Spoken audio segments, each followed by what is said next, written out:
সত্যি আমরা মেয়েরা আমাদের মেয়েদের স্বাস্থ্য সম্বন্ধে অনেক অনভিজ্ঞ থাকি, আমরা নিজেদের সম্পর্কে সচেতন নই, সচেতন হতে ইচ্ছুকও নই। দুয়ারে গিয়ে ঘা মারছে তবুও সচেতন হতে চেষ্টিত নই। আমরা কিসে সচেতন? আমরা ছোট পোশাক পরতে সচেতন হয়েছি, আমরা সাজতে সচেতন হয়েছি, আমরা রাস্তায় সিগারেট খেতে সচেতন হয়েছি। আমরা নারী জাতি আমরা এখনো কিন্তু পিছিয়েই আছি। এখন ব্রেস্ট ক্যান্সার সবচেয়ে কমন হয়ে গেছে। এত অ্যাডভান্স স্টেজ নিয়ে আসবেন না, এটা মায়েরা লজ্জায় বলে না, কেউ ভয়ে বলে না, কেউ কেউ ভাবে আমার ব্রেস্টে রোগ হয়েছে, আমার হয়তো বললে আমার হয়তো স্বামী আমায় ছেড়ে দেবে। ভারতবর্ষের মধ্যে প্রতি 4 মিনিটে একজন মহিলা ব্রেস্ট ক্যান্সার আক্রান্ত, আর প্রতি 8 মিনিটে একজন মহিলা ব্রেস্ট ক্যান্সার। তাহলে রিস্ক ফ্যাক্টর ব্রেস্টে ক্যান্সারে কার হবে কার হবে না।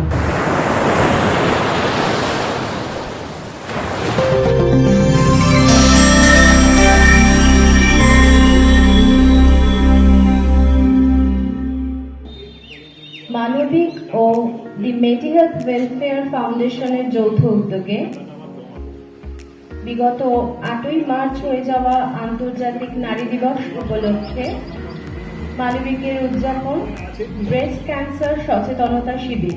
বক্তব্য রাখবেন doctor Subrata Chatterjee, consultant oncologist, professor, medical college Kolkata, এবং বক্তব্য রাখবেন মেডি হেল্পের পক্ষ থেকে Subir Ganguly, director Medi Health Welfare Foundation. উপস্থিত থাকবেন Mataji Chinmayi, Sarada Ashram, Michael Nagar. Breast cancer ভয়ের কারণ নয়, সঠিক পদক্ষেপেই হবে ব্রেস্ট ক্যান্সার মুক্ত পৃথিবী। আন্তর্জাতিক নারী দিবস 2022 উপলক্ষে মানবিক এবং দি মেডি হেলথ ওয়েলফেয়ার ফাউন্ডেশনের যৌথ উদ্যোগে ব্রেস্ট ক্যান্সার সচেতনতা শিবিরের আয়োজন করা হয়েছে মহাজাতি শিশু উদ্যান পার্কে। ক্যান্সার সম্পর্কে আমাদের যে অজ্ঞতাগুলো আছে সেই অজ্ঞতা সম্পর্কে নিজেরা জানুন এবং এ সম্পর্কে এই রোগকে প্রতিহত করার জন্য আমাদের কিভাবে চলা উচিত, কি ধরনের প্রতিরোধ ব্যবস্থার সাথে আমাদেরকে মানিয়ে নেওয়া দরকার, কিভাবে নিজের শরীরের বিভিন্ন অঙ্গে আমরা বুঝতে পারি যে আমাকে এই রোগ আক্রমণ করছে কিনা বা কোন স্টেজে আছে। আমরা বিশ্বাস করি যে এই যে কোনো বিষয় সম্পর্কে ভয় না করে আমরা যদি নিজেরা সচেতন হতে পারি তাহলে আমরা যে কোনো বিপদকে মোকাবিলা করতে পারি। সেই লক্ষ্যেই মানবিক এবং দি মেডি হেলথ ওয়েলফেয়ার ফাউন্ডেশন যৌথভাবে এই আজকের এই আলোচনা শিবিরের আয়োজন করেছে। সামান্য সংগঠনের মাধ্যমে আমরা বরণ করে নেব ডক্টর সুব্রত চ্যাটার্জিকে।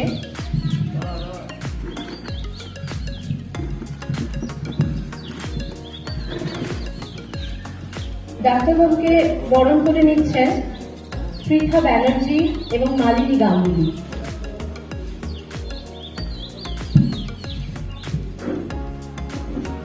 পৃথা ডাক্তারবাবুকে ব্যাচ পরিয়ে দিচ্ছেন।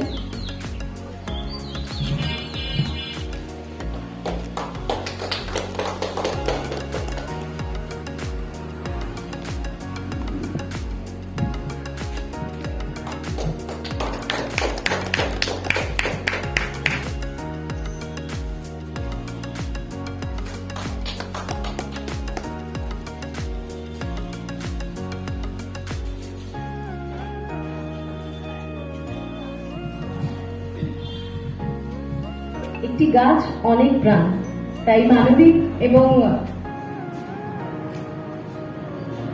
মানবিক সবসময় এই গাছের কথাটাই চিন্তা করে ফুলের স্টিকের পরিবর্তে। পরবর্তী মাতাজি চিন্ময়ীকে বরণ করে নিতে আমাদের প্রবীণ বন্ধু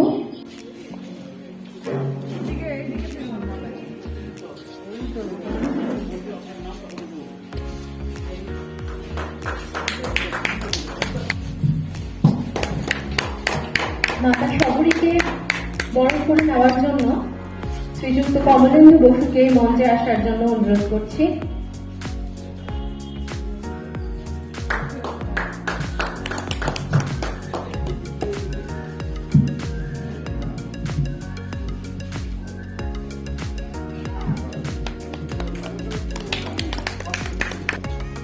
এবার মেডি হেলথের পক্ষ থেকে বক্তব্য রাখবেন Shri Subir Ganguly, director, Medi Health Welfare Foundation. মঞ্চে উপবিষ্ট শ্রদ্ধেয় চিকিৎসক, তাকে মেডি হেলথ ওয়েলফেয়ার ফাউন্ডেশনের তরফ থেকে সশ্রদ্ধ প্রণাম। মঞ্চে উপবিষ্ট মাতাজি, তাদেরকেও মেডি হেলথ ওয়েলফেয়ার ফাউন্ডেশনের পক্ষ থেকে সশ্রদ্ধ প্রণাম। এবং আপনারা যারা আজকে উপস্থিত হয়েছেন এবং যারা আমাদের এই শব্দ শুনতে পাচ্ছেন, তাদের সকলকে মেডি হেলথ ওয়েলফেয়ার ফাউন্ডেশন এবং মানবিকের পক্ষ থেকে আমরা ধন্যবাদ জানাচ্ছি, আমন্ত্রণ জানাচ্ছি। আসুন আমরা সবাই মিলে একটা সুস্থ পৃথিবী গড়ে তুলি। তার শপথ আজ আমাদের গ্রহণ করাতে। দেখুন, একটা কথা আমরা লিখেছি, আন্তর্জাতিক নারী দিবস। আমি বিস্তারিত কথায় যাব না, কারণ আজকে ডাক্তারবাবুর কাছ থেকে শিখব। আমার মনে হয় আন্তর্জাতিক নারী দিবস বলে কোনো দিন হতে পারে না। নারী মানে মা, মাকে স্মরণ করার কোনো দিন হতে পারে না। যে মা আমাকে পৃথিবীর আলো দেখিয়েছে, সেই মাকে তো আমি রোজ স্মরণ করি। তাহলে মাকে কি আলাদা করে কোনো দিন ধরে স্মরণ করতে হবে? তা নয়, তবুও আমরা করি। কিন্তু সেই মা যদি ভালো না থাকে, সেই মা যদি সুস্থ না থাকে, তাহলে কি হতে পারে তার জলজান্ত উদাহরণ আজকে আমি দাঁড়িয়ে আছি। গত মে মাসে আমি আমার মাকে হারিয়েছি। আমার কাছে মনে হয় পৃথিবীটা অন্ধকার। তাই মনে হয়েছিল, যখন বিদ্যুৎ বাবু আমাকে বললেন যে সূর্যবাবু, একটা আন্তর্জাতিক নারী দিবসে আমাদের একটা অনুষ্ঠান করলে কিরম হয়। আমরা মায়ের কথা স্মরণ করব, আমি তো সবার আগে আছি। তাই প্রতিজ্ঞা করলাম যে প্রতিদিন আমরা এই মায়েদের সুস্থ করে তুলব। আমরা দেখুন, আমাদের স্লোগানে লিখেছি, মায়েরা যদি সুস্থ থাকেন তাহলে আমরা সুস্থ থাকব, পৃথিবী সুস্থ থাকবে। মায়েরা নিজেরা না খেয়ে সন্তানের মুখে অন্ন তুলে দেন।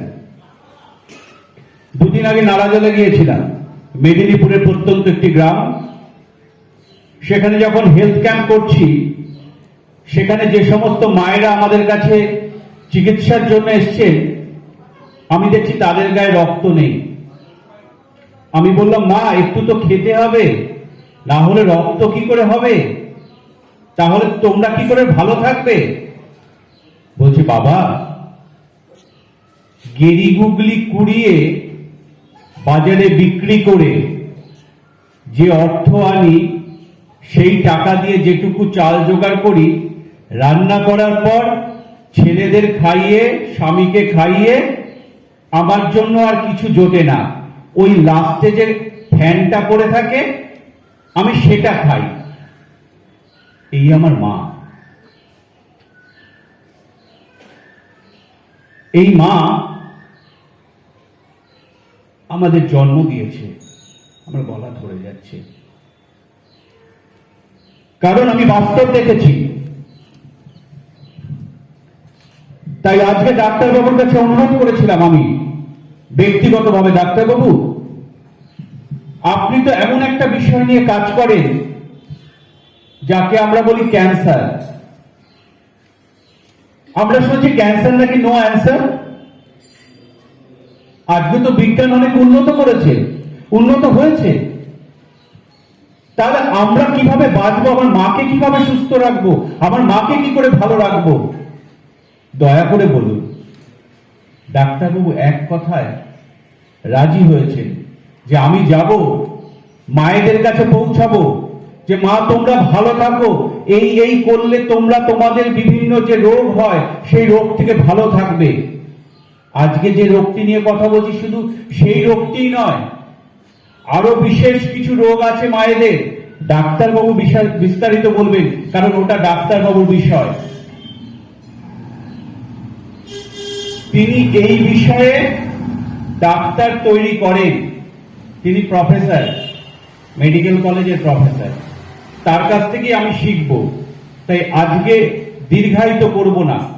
আমি আমার এই অঞ্চলের সমস্ত মায়েদের কাছে অনুরোধ করব, দয়া করে আসুন, বা দয়া করে আমাদের শব্দটুকু শুনুন, আমাদের কথাগুলো শুনুন। ডাক্তারবাবু যে উপদেশগুলো দেবে সেগুলো জানুন, শুনুন। সেইটুকুই যদি আপনি করতে পারেন তাহলে আপনি সুস্থ থাকবেন। আপনি সুস্থ থাকলে আমরা সুস্থ থাকব।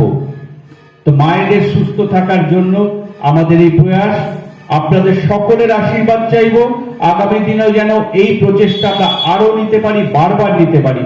সকলকে সুস্বাস্থ্য কামনা করে, সকলকে প্রণাম জানিয়ে আমি আমার বক্তব্য শেষ করছি। নমস্কার। অনুষ্ঠানের পরবর্তী পর্বে যাওয়ার আগে মাতাজিদের আশীর্বাদ একান্ত কাম্য।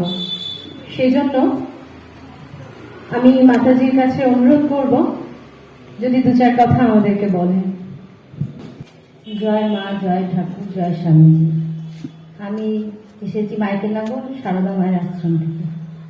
তা আমার এই কালকে আমাকে বিদ্যুৎবাবু জানিয়েছিলেন যে এরকম একটা নারী দিবসে আমরা এইটি করতে চলেছি। এবং শুনে ভালোই লেগেছে এবং এটা আগ্রহ জন্মেছে, কেন অনেকেই তো আমরা এই সম্বন্ধে সচেতন নই। আমিও একজন নারী, আমি যে আশ্রমে আছি সেই সারদা মাও আমাদের একদম আদর্শ নারী। মানে আমরা তো নারী দিবসে আমাদের ওই মাকেই মনে করেছিলাম সত্যি প্রকৃষ্ট একজন নারী। নেটেও ছেড়েছেন, আপনারা অনেকে হয়তো পেয়েছেন।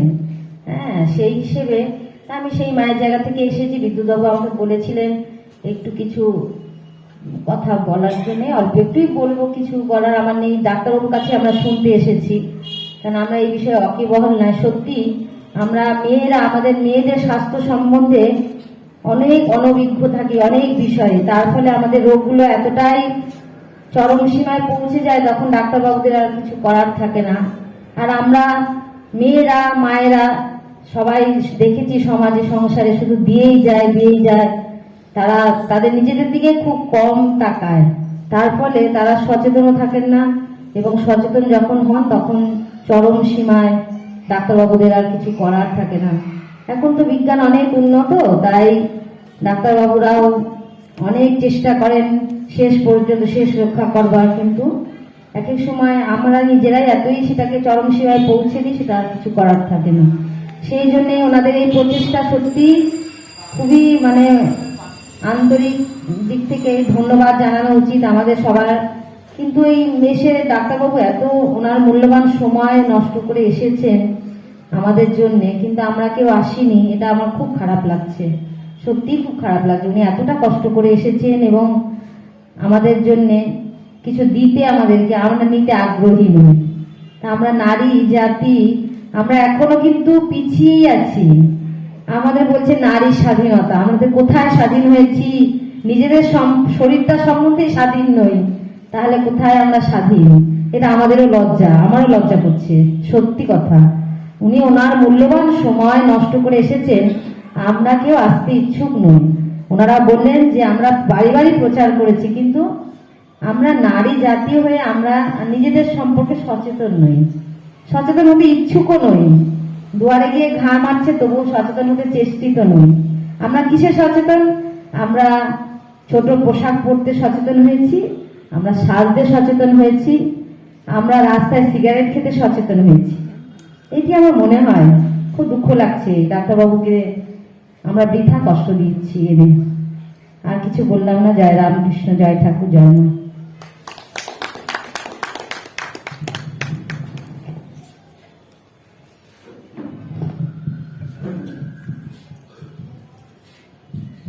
এবার অনুষ্ঠানের মূল পর্বে চলে যাই।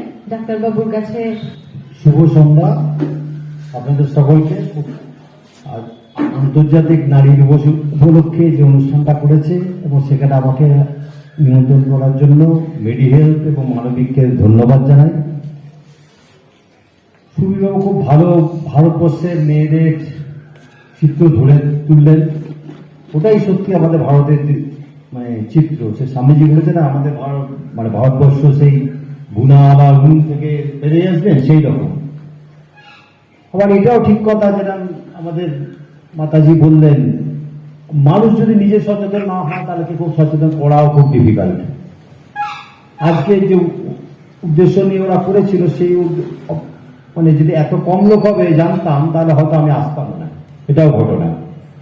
কারণ একটা আমার সাইট বানাতে হয়, বলার একটা প্রিপারেশন থাকে, সেই রবিবার দিন সন্ধ্যেবেলাটাও আমাকে আসতে হয়। তো দেরি হয়, এসেছি যখন তখন আপনাদের সঙ্গে একটু গল্প গুজব করে যাই।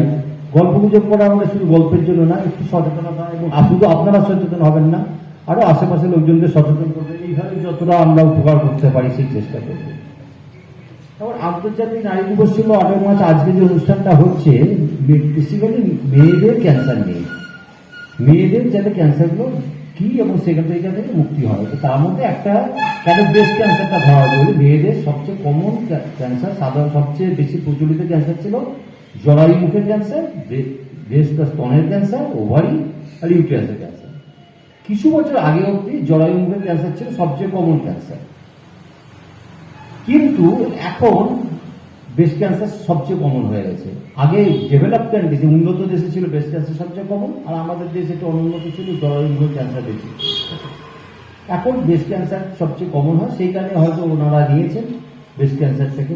সব পরে হয়তো অন্যান্য ক্যান্সার সম্বন্ধে আলোচনা হবে। এখন ব্রেস্ট ক্যান্সারটা যেটা নিয়ে তাও আমাদের আজকে প্রজেক্টটা খারাপ যায়। ব্রেস্টটা কি সাথে সবাই জানেন, কিন্তু ব্রেস্টটাকে এক একজন এক একভাবে দেখেন। তোমাদের স্লাইডটাকে একটু দিয়ে করো না, পরের স্লাইডটা দিয়ে দাও।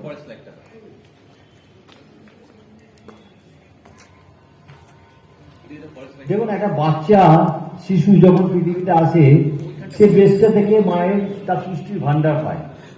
তার খাবার বলতে কিন্তু মাতৃদুগ্ধ, যেটা ব্রেস্ট থেকে আসে। শুধু খাবার নয়, মায়ের যে সান্নিধ্য, সখ্যতা এবং মায়ের গায়ের যে গড়ন, সেটা কিন্তু সেই বাচ্চা ব্রেস্টের মাধ্যমে পায়। Breast is such a holy thing, such a pure thing. আবার যদি দেখেন আমাদের শিল্পী, সে কি করে, তার ব্রেস্টের যে সৌন্দর্যটা তার ছবিতে ফুটিয়ে ওঠে, ফুটে গেল। একজন ভাস্কর, যে মন্দিরে, প্রতিটি মন্দিরে আমাদের হিন্দু দেবতা মন্দিরে দেখবেন ব্রেস্টের সৌন্দর্য ডেপিক্ট করা আছে। তাহলে ব্রেস্টের এরকম ডিফাইন্ড রোল, ডিফাইন্ড লোক ডিফাইন্ড ভাবে দেখে। কিন্তু সেই ব্রেস্টও তো রোগে পড়ে, সেই ব্রেস্টেও তো কর্কট রোগ তো তাকেও ছাড়ে না। কিন্তু যখন এই কর্কট রোগ হয়, তখন তারা আমাদের কাছে আসে। ও হ্যাঁ,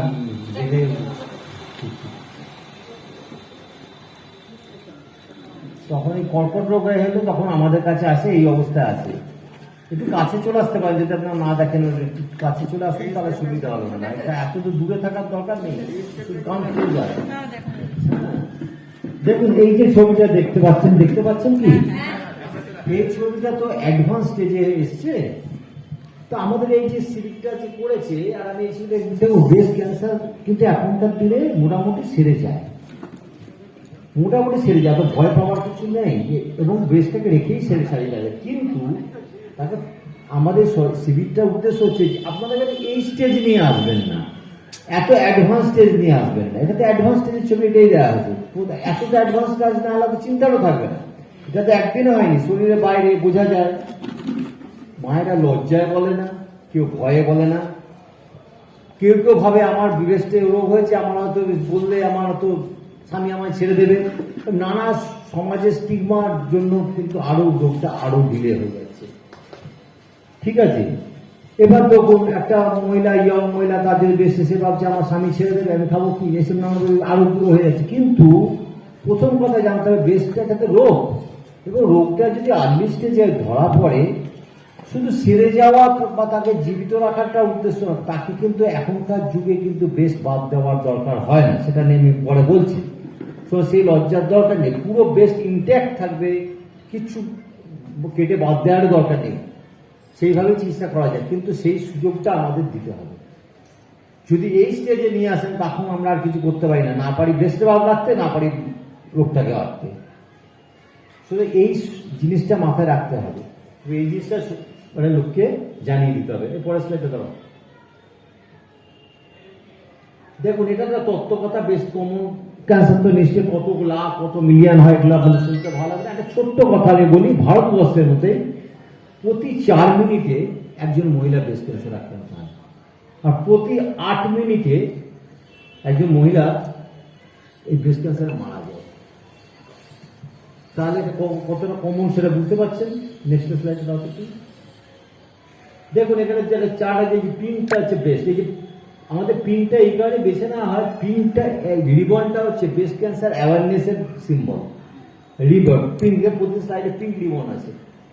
এই যে ব্রেস্ট ক্যান্সারের সবচেয়ে বেশি ইনসিডেন্স, আবার মর্টালিটিও সবচেয়ে বেশি।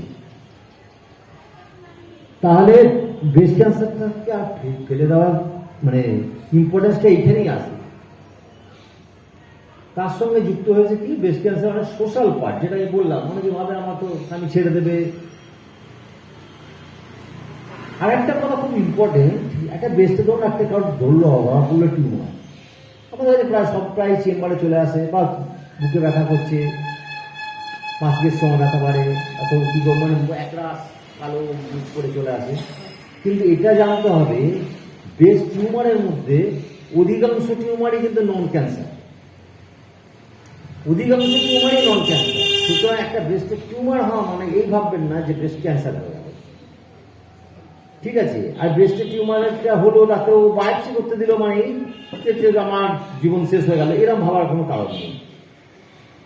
ব্রেস্টের কমন টিউমার কি হয়, যেটা আমাদের কাছে পাইয়ে আসে মেয়েরা, ব্রেস্টের উল্টি পাচ্ছি, ব্যথা বাড়ে, ফাইব্রোঅ্যাডনোসিস খুব কমন। কিংবা কোথাও একটা ছোট টিউমার হলো, সেটা বিনাইন টিউমার বলে, মানে ক্যান্সার নয় কিন্তু টিউমার, সেটা হচ্ছে ফাইব্রয়েড। ওগুলো কেটে বাদ দিলেই কিচ্ছু আর চিকিৎসা করার দরকার নেই, পুরোপুরি সিরিজ ছেড়ে যাবে। কিন্তু ভয়টা তো একটা মারাত্মক ব্যাপার। আপনি যদি ভয়ে টিউমার হয়েছে বলে আপনি প্রপার ডাক্তারের কাছে না যান, এদিক সেদিক ওষুধ খান, মানে যারা এই রোগের সম্বন্ধে জানেই না তাকে নিয়ে যান, তাহলে তো আরো মানে বিপদটা বাড়বে না। এটা মাথায় রাখবেন, যেটা আমাদের এবার ব্রেস্ট ক্যান্সারটা বুঝবো কি করে। দেখুন ওদের অনেক ক্ষেত্রে ব্রেস্ট ক্যান্সার কিন্তু বোঝাই যায় না প্রথম দিকে। অধিকাংশ ক্যান্সারের সবচেয়ে ট্র্যাজেডিক পার্ট হচ্ছে প্রথম দিকে তার খুব একটা সিমটম থাকে না। কিন্তু ব্রেস্ট ক্যান্সারের ক্ষেত্রে একটা ভালো দিক হচ্ছে, ব্রেস্ট ক্যান্সার একটা ভালো দিক হচ্ছে, একটা সুবিধা না সেগুলো না, সেগুলো আপনি লোকে শুনছে তো। ব্রেস্ট ক্যান্সার একটা ভালো দিক হচ্ছে, ব্রেস্টটা শরীরের বাইরে আছে, তাহলে আচ্ছা ভেতরে যদি শরীরের ভেতরে থাকতো আপনি চট করে বুঝতে নাও পারেন, তাই না? কিন্তু যে অঙ্গটা আমার শরীরের বাইরে আছে, হাত দিলে পারবো, বুঝতে পারবো, সেটা কেন আমি বুঝতে পারবো না, কেন আমার দেরি হবে? তাহলে কিভাবে বুঝবো? সবচেয়ে যেটা কমন হচ্ছে, ব্রেস্টে দেখবেন একটা চাকা মতো হয়, ঠিক আছে? চাকাটা আর কি হতে পারে, ব্রেস্টে যেন কিছু চাকা হয়নি, বুঝতে পারছেন না, বগলে একটা চাকার মতো হলো, বগলে খোলা, সে বগলে খোলাটা তো ব্রেস্টের থেকেই এসছে, ঠিক আছে? আর দেখবেন আপনি চাকা বুঝতে পারছেন না, কিন্তু আয়নার সামনে দাঁড়িয়ে দেখলেন যে একটা ব্রেস্ট ছোট, একটা ব্রেস্ট বড়, বা একটা নিপিল ওপরে, একটা নিপিল নিচে, বা পুরো ব্রেস্টটা লাল হয়ে আছে, বা আপনি ধরুন দেখলেন রক্ত বেরোচ্ছে, বা পুরো ডিসচার্জ হচ্ছে নিপিল থেকে। ডিসচার্জ হলে নিপিল হলো তবু তাড়াতাড়ি মহিলারা চলে আসে। হয় কি, ওই যে চাকা হয় বুঝতে পারে না, নিপিলের সাইজটা এদিক ওদিক, ব্রেস্টের ছোট বড় বুঝতে পারে না। সুতরাং আপনার শরীরের যত্ন আপনাকেই নিতে হবে। আপনি আপনার আয়নাই যথেষ্ট ফার্স্টে, যদি ধরা পড়ে ওইখানেই ফার্স্টে ধরা পড়বে। আর ব্রেস্ট ক্যান্সার প্রথম দিকে কিন্তু ব্যথা হয় না, যদি কেউ ব্যথা নিয়ে আসে বুঝবেন এটা ক্যান্সার না হওয়ার চান্সই বেশি, কিন্তু আর যদি ব্রেস্ট ক্যান্সারে ব্যথা হয় বুঝবেন সেটা অ্যাডভান্স স্টেজে গেছে। আরেকটা হতে পারে যে অ্যাডভান্স স্টেজ হলে আপনার ব্রেস্ট ক্যান্সার কিছুই নেই, আপনার দেখলে কোমরে ব্যথা হচ্ছে, সাহসে ব্যথা, আর রোগটা এতটা অ্যাডভান্স হয়ে গেছে, রোগটা ছড়িয়ে গেছে, হাড়ে ব্যথা হচ্ছে, কাশি হচ্ছে, সেটা একেবারে অ্যাডভান্স স্টেজে। ওই স্টেজে যাতে না যায় বলেই তো এইসব শিবিরগুলো করার কথা। ওই স্টেজে চলে গেলে তো ব্যাপারটা খারাপ হবে, জানা কথাই।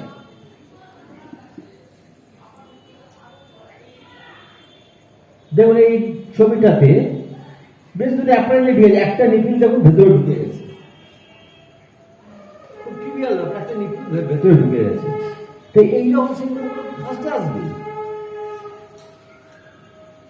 এটা যেমন একটা ব্রেস্টে লাল হয়ে আছে, এইরকম গুলোই তো আসবে। এটা তো কিরকম একটা অ্যাবনর্মাল লাগছে, নিপিলটা ঢুকে গেছে। তাহলে রিস্ক ফ্যাক্টর কি ব্রেস্টে ক্যান্সারে, মানে কার হবে কার হবে না, কার হবে কার হবে না ওপরওয়ালাই জানে।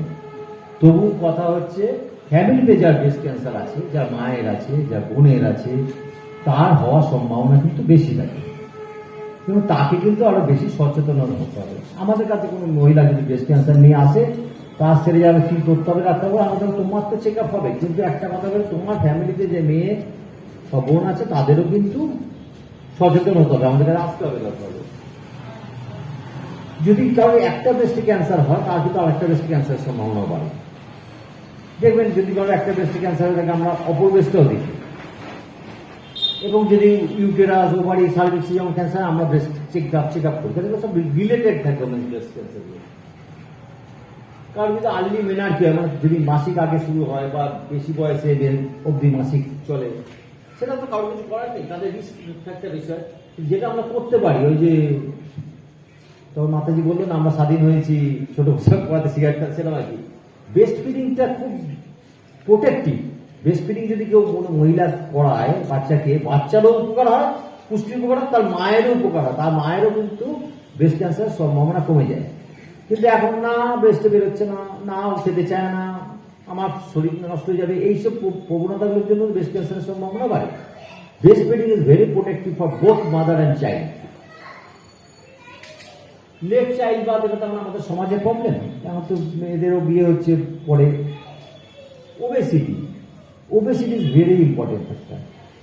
মোটাদের সম্ভাবনা বেশি বাড়ে, শুধু ব্রেস্টের নয়, ইউটেরাস ক্যান্সারও বাড়ে। তার রেজাল্টও একরকম। অনেকে বলে না যে আমার ব্রেস্ট ক্যান্সার আমাদের পাড়াতে কেসটা হয়েছিল, এই 6 মাসের মধ্যে মারা গেল, আর চিকিৎসা করিয়ে কি হবে। কিন্তু এটা ঠিক নয়। কেউ হয়তো 6 মাসে মারা গেল, তার অ্যাডভান্স স্টেজ ছিল, তার টাইপটা খারাপ ছিল, কিন্তু কেউ তো বছরের পর বছরে বেঁচে যায় আছে, পুরোপুরিও সেরে যায়। 33 বছর 34 বছর অব্দি ভালো হয়। একটা মহিলা যদি 33 বছর 34 বছর, যদি 40 বছর 45 বছর, 33 বছর, তার মোটামুটি লাইফ টাইম চলে গেল, তাহলে কি হবে। কিন্তু সবটা মানে আমার পাড়ায় অমুক লোকের এই হয়েছিল, তার এই ফেট আমার হবে, ওইটা ব্যাপার না। সব ক্যান্সারই তাই, it is a different ball game. এবং তার এক একটা টাইপটাও এক এক রকম। মোটামুটি কি চিকিৎসা হয়, সার্জারি হয়, রেডিয়েশন হয়, কেমোথেরাপি হয়, হরমোন থেরাপি হয়, এই হচ্ছে 4টে চিকিৎসা। যদি খুব আর্লি স্টেজে আসে আমরা কি করি, সার্জারি করি আগে, তারপর আমরা প্রয়োজন বলে রেডিয়েশন বা কেমো বা হরমোন। আর যদি একটু যে মানে খুব অ্যাডভান্স না, দূরে হয়তো ছড়ায়নি কিন্তু লোকালি অ্যাডভান্স আছে, যেটাকে সার্জারি করলে পুরোটা বাদ দেওয়া যাবে না মনে হয়, সেক্ষেত্রে বা ব্রেস্টটাকে রাখার সময়, সেক্ষেত্রে আমরা আগে কেমোথেরাপি দিই, যেটা বলে নিউ অ্যাডজুভেন্ট কেমোথেরাপি, তারপর সার্জারি করি, তারপর প্রয়োজন হলে রেডিয়েশন দিই, আমরা হরমোন দিই। আর কিন্তু একটা কথা মাথায় রাখবেন, ওই যতগুলো গেলে অনেক সময় এফএনএসি দিয়ে থাকবে না, এফএনএসিতে এখন চলে না, একটু মোটা নিডল দিয়ে করতে হয়। আর ব্রেস্টের ইআরপিআর বলে একটা টেস্ট আছে, হার্ট টু নিউ বলে একটা টেস্ট আছে, সেটা করলে চিকিৎসা কে হরমোনে ভালো রেজাল্ট হবে, কে মানে টার্গেটেড থেরাপিতে ভালো রেজাল্ট হবে, ওইটা বোঝা যায়। আর ব্রেস্টের সব যেটা বললাম, সব ব্রেস্ট ক্যান্সার একরকম নয়, সেটা বুঝতে গেলে একটু 2 কাট বাইপস একটু মোটা নিডল দিয়ে করতে হয়, সেটাই আমরা করি। আরেকটা আছে টার্গেটেড থেরাপি। টার্গেটেড থেরাপি দেখি, ধরুন আমাদের যদি এখানে যদি 10টা টেররিস্ট থাকতো, যদি আমি 2 লাখ উপর থেকে বোম মারতে, 10টা টেররিস্টের মধ্যে হয়তো 6টা মরল, কিন্তু একটা লোক মারা যেত। তো কিন্তু আমি যদি ধরে ধরে 6টা টেরিস্টকে মারতে পারতাম, তার দেখা গেল মরতো না, ভালো লোক। তো টার্গেটেড থেরাপির লক্ষণ হচ্ছে যে আমি ধরে ধরে সেই ক্যান্সারগুলোকে চিনে চিনে মারবো। তো চিনবো কি করে? ওই জন্য বলে মোটামুটি ইআরপি আর হার্ট টু নিউ বলে একটা টেস্ট আছে, সেটা করলে এরকম অনেকগুলো আছে, আমি শুধু একটা বললাম আপনাকে। ট্রাস্ট বলে টেস্টে তার সাইড এফেক্ট অনেক কম, সাইড এফেক্ট হয় সাধারণ সেল মারার জন্য, এবং তার সেরে যাওয়ার সম্ভাবনাটা অনেক বেশি বাড়ে।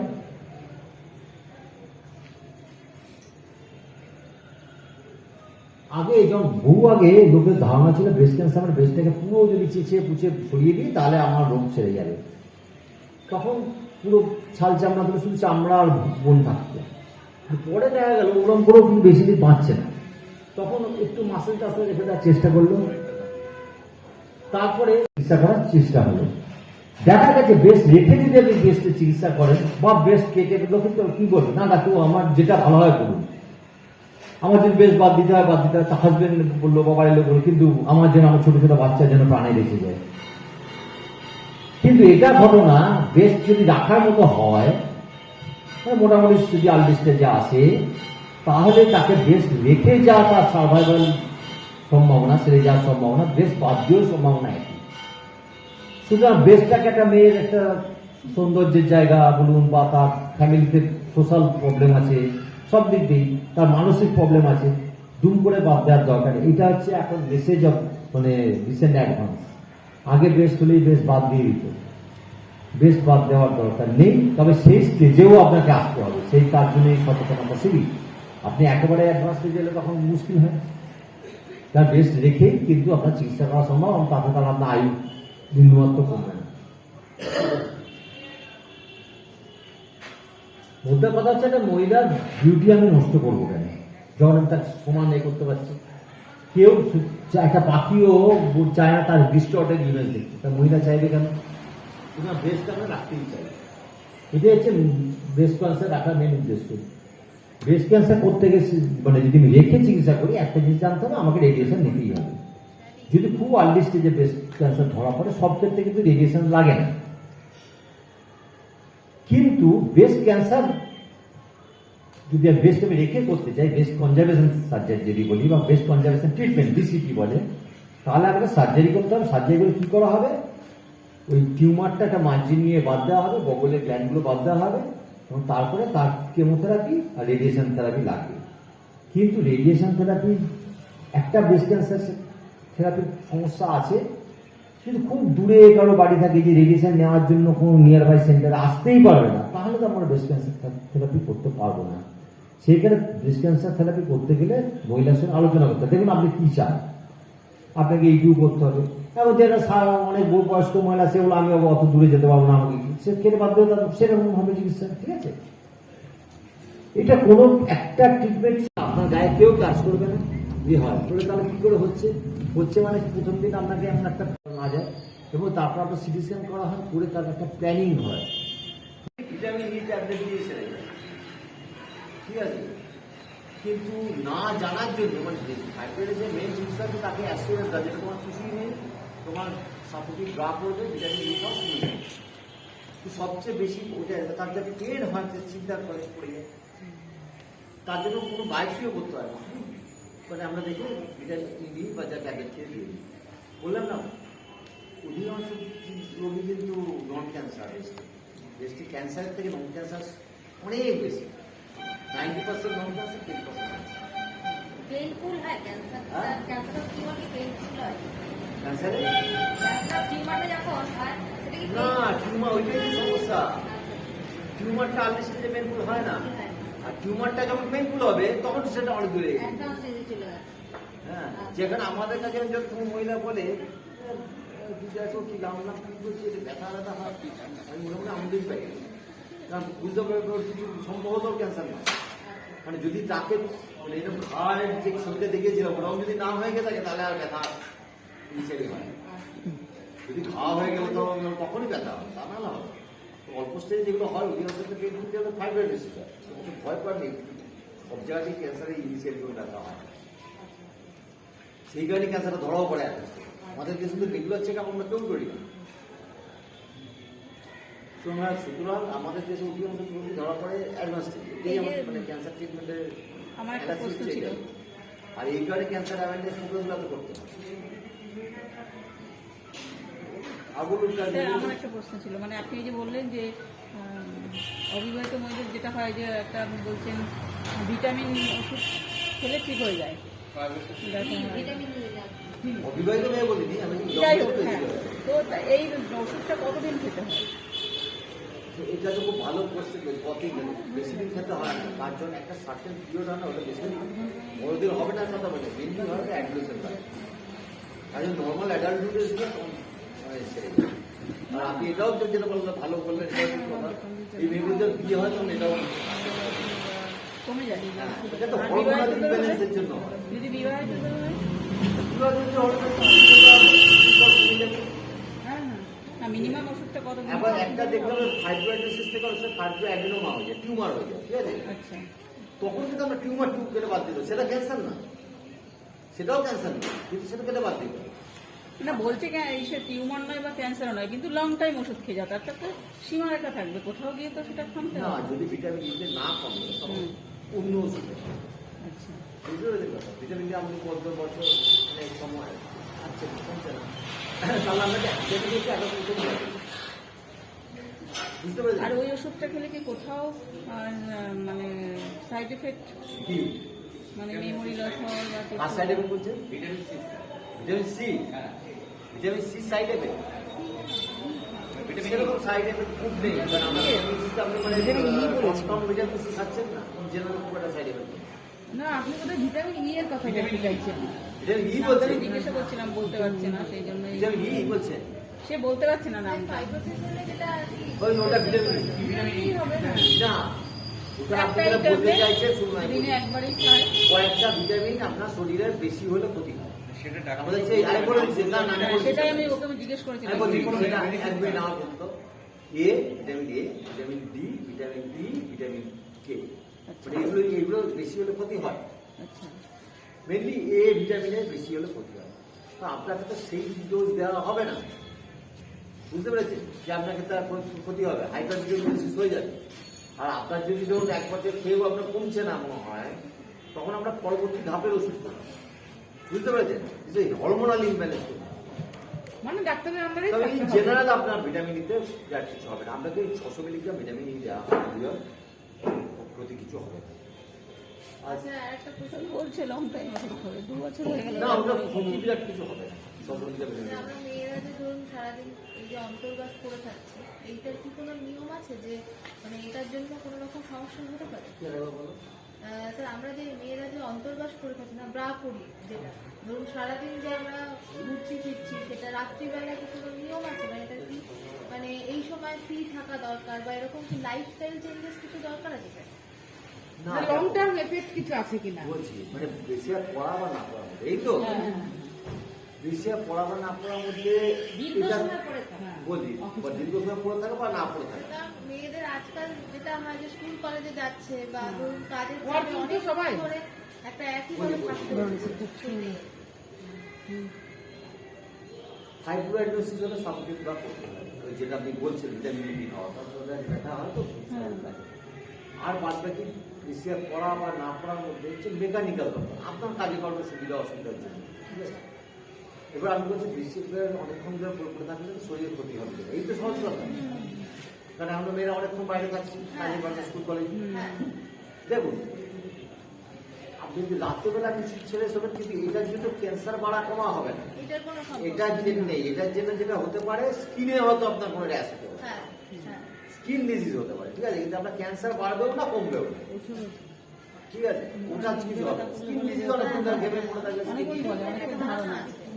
ক্যান্সার না, মানে ওটা ধারণা যে বুকে স্যার আমি একটা কথা বলছি, আমার মেয়ে পিরিয়ড হওয়ার আগে দুটো বেস্ট খুব ভার হয়ে যায় এবং ব্যথা করে খুব। ওইটাই তো বলছিলাম, প্রচণ্ড ব্যথা করে। ফাইব্রোঅ্যাডিনোসিস হওয়ার চান্স সবচেয়ে বেশি থাকে, পিরিয়ডের সময় ওটা আর বেশি ভারী ভারী লাগে, ব্যথা লাগে, ভারী ভারী হয় এবং পিরিয়ড হয়ে যাওয়ার পর সেটা হালকা হয়ে যায় এবং ব্যথা। ওইটা হচ্ছে সবচেয়ে কম, ওইটা সবচেয়ে কম, ওইটা আমরা খুব প্রচুর পাই, ভয়ে আর চলে আসে, ওইটা ভিটামিন ই বলে ওষুধ খেতে হয়, ওইখানে সাপোর্টিভ ড্রাগ করতে হয়, কারণ ভারী হয়ে যায় তো তখন যদি না অ্যানেস্থেশিয়ার পরও আপনি প্রাপ্ত না পড়ে তাহলে কি হয় ব্যথাটা আরো বেশি হয়। ওইগুলো কিন্তু নিজে থেকে বেসিক্যালি সেলফ লিমিটিং, আর না হলে ম্যাক্সিমাম যেটা হতে পারে 5 to অ্যাডভান্স হয়, আর 5 to অ্যাডভান্স যে টিউমার আপনি ক্যান্সার হওয়ার সম্ভাবনাও করতে। কিন্তু একটা আতঙ্কটা আপনি রাখবেন কেন, আমি কেটে বাদ দেওয়া নিজেরাই বলো 5 ব্রেস্ট ক্যান্সার চাষ ওভারঅল ব্রেস্ট টিউমারের মধ্যে সবচেয়ে কম, কিন্তু সেটাও এত বেশি ইনসিডেন্স, সেই তাতেও ব্রেস্ট ক্যান্সার দেখা যাচ্ছে সব সেই ক্যান্সারকে টপে দিয়ে দেবো, তাই তো? তা ওটা কি কোনো চিকিৎসা করতে হবে? হ্যাঁ, ওটা ঠিক করতে হবে, ভিটামিন ই খেতে হবে আচ্ছা স্যার, 600 মিলিগ্রাম করে। তবে সবচেয়ে তার আগে চিকিৎসা করার থেকে বড় কথা হচ্ছে, আমি ভিটামিন ই বলতে আপনি ভিটামিন ই কিনে গেলেন না, একবার তো হাত দিয়ে দেখতে হবে যে সত্যি সত্যি অন্য কিছু আছে কিনা, সেটা তো আপনাকে আমি অ্যাসিওর করবো কি না দেখে, তাই না? বলুন। স্যার প্রোলেকটিন একটা ওগুলোর জন্য সবসময় ক্যান্সার স্পেশালিস্টকে দেখাতে হবে, সার্জনকে দেখালো প্রোলেকটিন বেড়ে গিয়েছিল। আপনার গাইনোকোলজিস্টে যে পার্থসারথী চক্রবর্তী স্যারকে আমি দেখিয়েছিলাম, তো উনি ট্রিটমেন্ট করার পর সেটা আমার কমে গিয়েছিল। তো সেটা দ্বিতীয়বার আবার কোনো কিছু, তার জন্য কি আবার নতুন করে কোনো টেস্ট করা? বেড়ে গেছিল আপনার মানে টেস্টটা বড় হয়ে গেছিল না ডিসচার্জ ডিসচার্জ হচ্ছিল। হরমোনাল চিকিৎসা যাবে। তারপরে আমার যখন উনি আমার তখন আমার থাইরয়েড টেস্টটা করালেন, ঠিক আছে, তখন হ্যাঁ তখন আমার থাইরয়েড ওষুধটা খাওয়াতে এগুলোর জন্য আপনার ক্যান্সার বাড়বে না, এটার জন্য সম্ভব না আমার। তবে এখন আপনার যদি ধরুন বয়সকালে এমনিতেই ক্যান্সার হলো, আপনি চেক আপ করলেন না, আপনি ভাবলেন প্রোল্যাক্টিনের জন্য হয়েছে, সেটা না। ওই জন্য বললেন না ম্যামোগ্রাম করেছি, ম্যামোগ্রাম করেছেন ভালো কথা, আইডিয়ালি আপনার বয়স, আপনার বয়স লাগে 60 হ্যাঁ 60, তা আপনার তো বছরে একবার করে ম্যামোগ্রাম করা। আমি ম্যামোগ্রাম করেছিলাম তখন ডাক্তারবাবু বলেছে ঠিক আছে, সেই ম্যামোগ্রাম 5 বছর ধরে চলবে না, তাই তো? ওটা তো রিয়ালি ম্যামোগ্রাম করা। আমাদের দেশে যতই আপনার চাইলে মানে রিয়ালি ম্যামোগ্রাম ডিজাইন করেন, তাও তো আপনি একটু মানে শিক্ষিত মহিলা, তাই আমাদের দেশে গ্রামে গঞ্জে কে করবে, সেই জন্য মানে বললাম না 60% উঠে গেছে, কিন্তু আমাদের দেশে আমরা এখন করতে বলি, আমাদের দেশের কথা ভেবে একটু করতে পারে। আমি বলবো ব্রকলি খাও, আর একটা গ্রামের লোক সে কিছু খাওয়ারই জোটে না, তাকে তো ব্রকলি দিয়ে বলে লাভ নেই, তাকে বলতে হবে একটু ঘাস পাতা মানে শাকসবজি খাও। আমাকে ট্রিটমেন্ট এবং ডায়েট শুধু ফেলার নেই, তার করার কাজ এটা দেখতে হবে। আমার যে গরিব পার্সেন্ট আছে, এটার সাথে ভেটেরিনারি আমার কোনোদিন যেতে হবে না, কারণ এই চিকিৎসা সার্জারি রেডিয়েশন কেমন ওইগুলো করবো, ভিটামিন দিয়ে তোমার কোনো শরীর উপর হবে না, ভালো করে খাওয়া দাওয়া করে।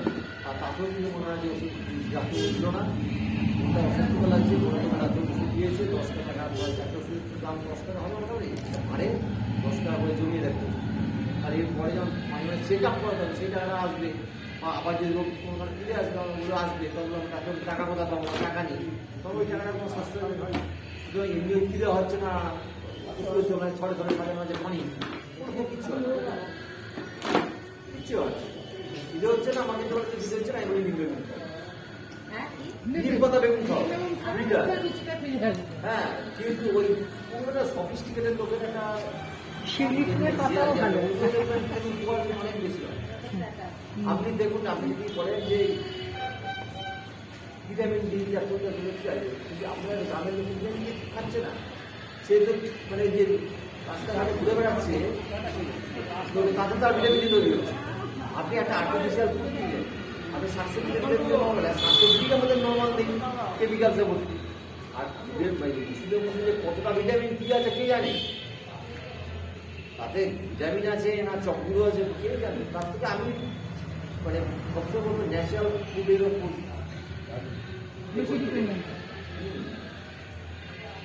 আমার ছেলে দেখে ফিস্টি করে ওখানে কিনে খায়, আর তুই ফিস্টি করার কিনে নিয়ে আসছে কেন, তুই মাছ খায় না, ও তো ফিস্টি করার যেটা কিনেছে ভগবান জানে, হ্যাঁ মাছ ভালো লাগে না, তাহলে এই তো তোদের এই তো প্রবলেম ওদের হ্যাপস অ্যান্ড হ্যাপস নট। হ্যাঁ, তোরা এইসব বেশি জেনে গেছিস নেট করে, খাবার খা আর এক্সারসাইজ কর, সেটার থেকে বড় কথা কিছু নেই, কিচ্ছু দরকার নেই। সুস্থ থাকার জন্য দরকার হচ্ছে ব্যালেন্স ডায়েট ও রেগুলার এক্সারসাইজ। এর থেকে বড় কিছু কোনো ওষুধের দরকার পড়ে না, ভিটামিনের কোনো দরকার নেই।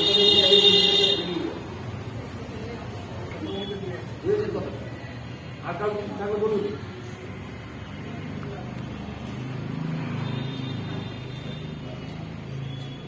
এই ব্রেস্ট কনজারভেশন থেরাপিটা না এমন একটা ব্যাপার, আমি এত বললাম তো, এখনো তুমি জেনারেল সার্জনদের মধ্যে ওই ব্যাপারটা অতটা আসেনি, কারণ বেশ বাদ দিয়ে দেওয়ার কথা। আমাদের কাছে এলাম প্রশান্তি যদি করে বা যারা বলে দিয়ে এই করতে হবে পসিবল।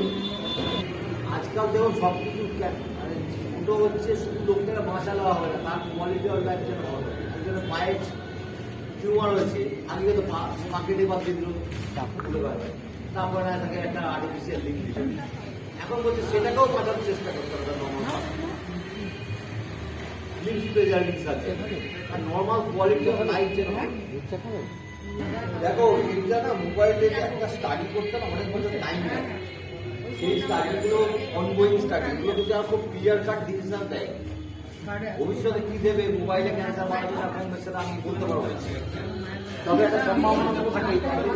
বলে যেটা যে রাত্রে মাথার কাছে না থেকে শুধু বলে এবং খুব লো এনার্জি হয়ে গেলে, লো চার্জ হয়ে গেলে না কথা বলতে পারে, তবে সেটা বেস্টের সঙ্গে সেটা ব্রেনে হ্যাঁ চান্স পাঠতে পারে।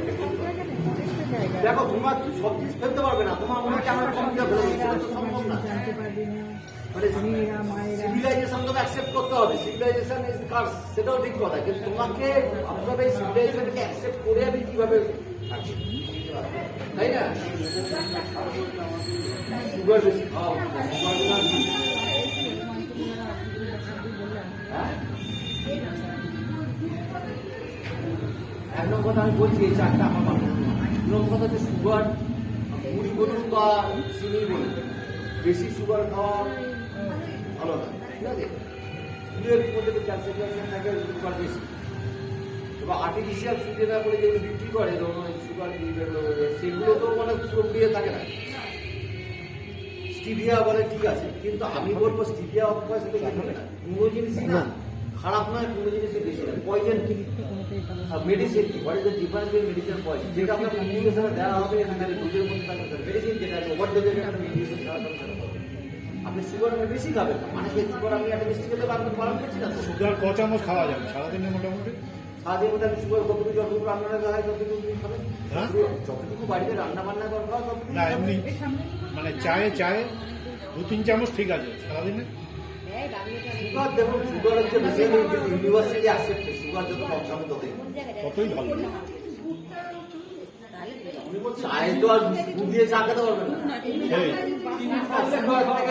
সুগার থেকে দুধ ডেফিনেটলি ভালো আছে, কিন্তু সেটা হচ্ছে এখন বেশি পরিমাণে কোনো জিনিসই তো আপনি ভাত দিতে পারবেন না খাবার থেকে। আমি সুগার খাবো না বলতে তো চলবে না, আমি ভাতও যদি আমি বেশি খাই তাতেও আমি বেশি দিয়ে হবে, ঠিক আছে? আপনি কি রেড মিট খেতে বারণ করলাম বলে আমি কালকে একটা মাটন খাবেন, খাবেন না, খাবেন, কোনো কিছু অপরিমিত খাবার হ্যাঁ ওর খাওয়া যায়, ফাইবার জিনিস ভালো।